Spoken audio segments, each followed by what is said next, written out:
Evil stepfather gets what he deserves. When I was 15, my mom started dating a man she met on a dating website. I didn't like him the first time I met him, and 2 months later he moved into the house. About 3 weeks after he moved in, he took my skateboards, self-built half pipe, ramps, BMX bike, ice hockey gear, and many other things to the dump one day while I was at school. He said he did this because he didn't want all of my crap cluttering up his garage. Maybe 2 months later he punched me in the stomach for the first time because I got up from the dinner table without asking to be excused. From there it escalated into full-fledged beatdowns for the smallest perceived slight to his authority. One day he decided to take my extensive Pokemon card collection, even more extensive comic book collection, my Game Boy and PS2 with all the assorted games, and my fantasy and sci-fi book collection, and got rid of it all because 15-year-old boys should be playing football and baseball, not being a fat nerd playing with Pokemon cards and reading comics and books. I would like to add that he was a middle school teacher, and in his off time refereed and umpired local middle and high school sports games. My mom never intervened, and in fact acquiesced when he demanded that she stop giving me lunch money, because the little ship will just spend it on comics and other gay shit.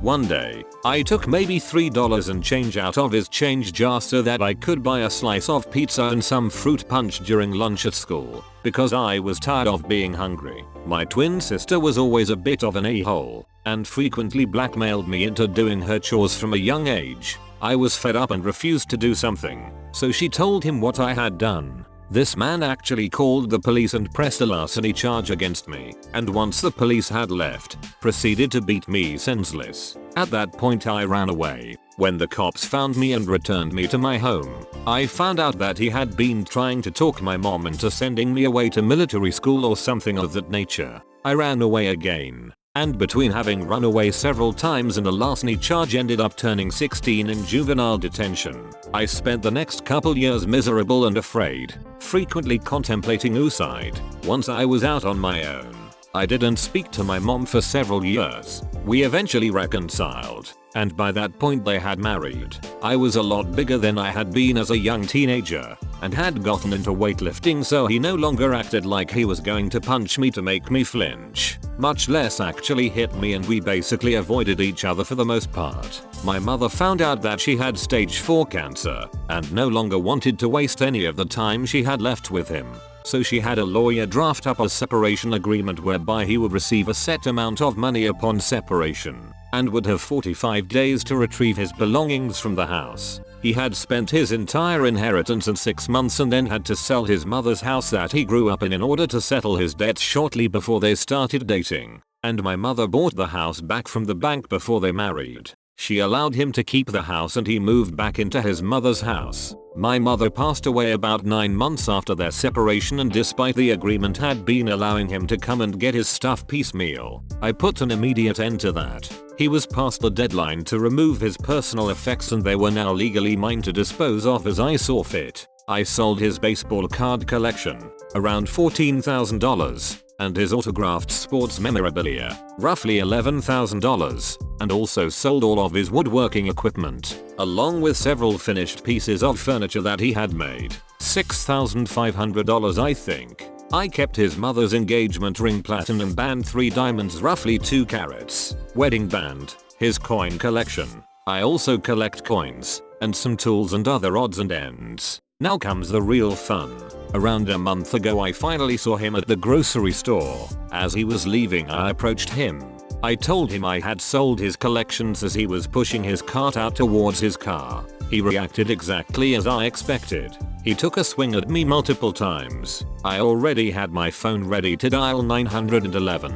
Several of these punches missed and the ones that did connect didn't have much effect because he's nowhere near as strong as he was 20 years ago in his 40s. And I, no longer a skinny little 15-year-old. He continued to try to punch me as I spoke to the 911 operator, and was actively ramming his grocery cart into my new Toyota as the police officers pulled into the parking lot. He was arrested for assault, communicating threats, and destruction of property. As a result he lost his job and pension. at the local middle school, and because he had never learned how to save money while married to my somewhat wealthy mother, ended up having to sell his mother's house because he hired an expensive lawyer thinking he could somehow beat the charges. My nephew, who was on the football team, made it well known to his friends that he not only had just been arrested and convicted of assault as well as other charges, but that he had also beat me as a child, causing several parents to call for him to resign from refereeing and umpiring for local sports games. My niece and my girlfriend's much younger sister are enrolled at the middle school where he worked,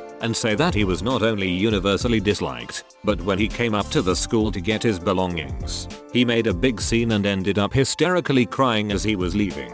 At least that's what they've heard from the kids who were attending summer school at the time. His son, who he was equally abusive towards as a child, refused to take him in or help him out, so the abusive stepfather ended up having to take a job as a cashier at Walmart so that he could afford the rent on his crappy little trailer in an absolutely awful neighborhood.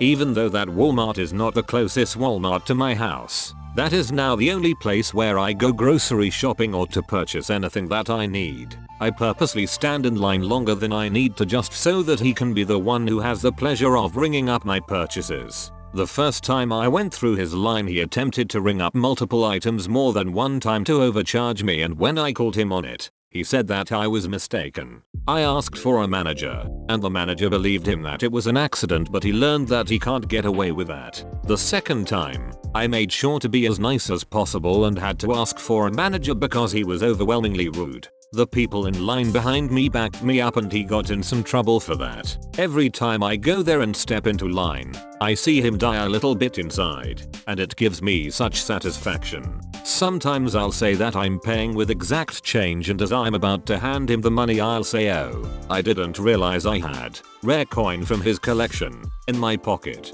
I guess I'll use my credit card. I just sold his expensive ratcheting wrench set." And so on Monday when he works again, I'm going to go buy my daughter one of their better above ground pools, and as he's ringing it out, tell him I know that daughter is just going to love this pool. It's not like I would have ever used those expensive ratcheting wrenches anyway. TLDR, a whole stepfather got rid of all of my prized possessions as a child and beat the crap out of me regularly. I ended up getting all of his prized possessions and selling most of them, and when I told him, he tried to assault me in public, which resulted in criminal charges, losing his job, and his house. Now I get to see him all the time and rub his nose in it. Don't announce your engagement at someone else's wedding, or this might just happen to you. Last summer I was at a cousin's wedding. His bride and her family had been close with ours since before I was born, and the couple had known each other since they were toddlers, so it was a particularly exciting event for both sides of the family. However, after the ceremony was over and the party had only just started, one of the bridesmaids decided to announce her own engagement. The attention was immediately taken away from the newlyweds and brought to the bridesmaid, who I'll call Sarah, and her equally smug fiancé, my cousin's wife, I'll call her Emma, didn't make a scene or utter a single negative word about Sarah. She looked like she was on the verge of tears, but she kept grinning and acted very happy for the other couple. This was unusual, as Emma is typically quite confrontational and speaks her mind no matter the consequences. Sarah later picked Emma to be the maid of honor at her own wedding, which took place last weekend. I wasn't there for it, but my cousin sent me some of the best bits on Snapchat and explained the whole situation.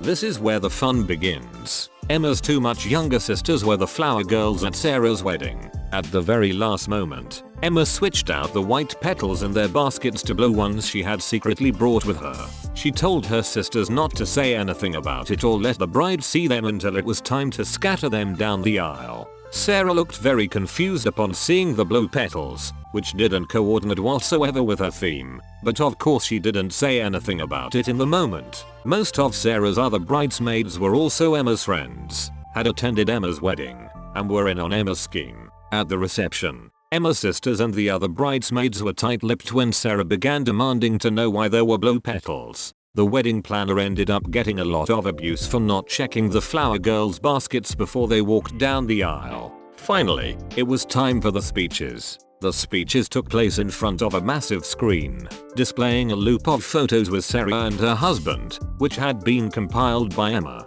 Emma took the remote that controlled the presentation screen, and at first she showed some pre-approved humorous photos of Sarah with Emma and other friends to facilitate a couple light-hearted jokes. Then, at the very end, Emma said to Sarah that she must be wondering why there were blue petals instead of the white ones originally planned. That was when Emma displayed the last slide from her presentation. Emma announced in front of everyone that she was 5 months pregnant, and that she just discovered the baby was a boy, hence the blue petals. The last slide, her ultrasound picture. There were shocked yells and gasps. Sarah had a fit, but those involved in the scheme cheered so loudly that I sincerely regret watching the Snapchat recordings with headphones. Apparently Sarah had been very nasty to her bridesmaids before, driving several of them away and forcing the others to pay ridiculous amounts of money for dresses. Emma and my cousin were eventually thrown out of the party, but they were all smiles. Sarah's fuming mother went to confront her outside,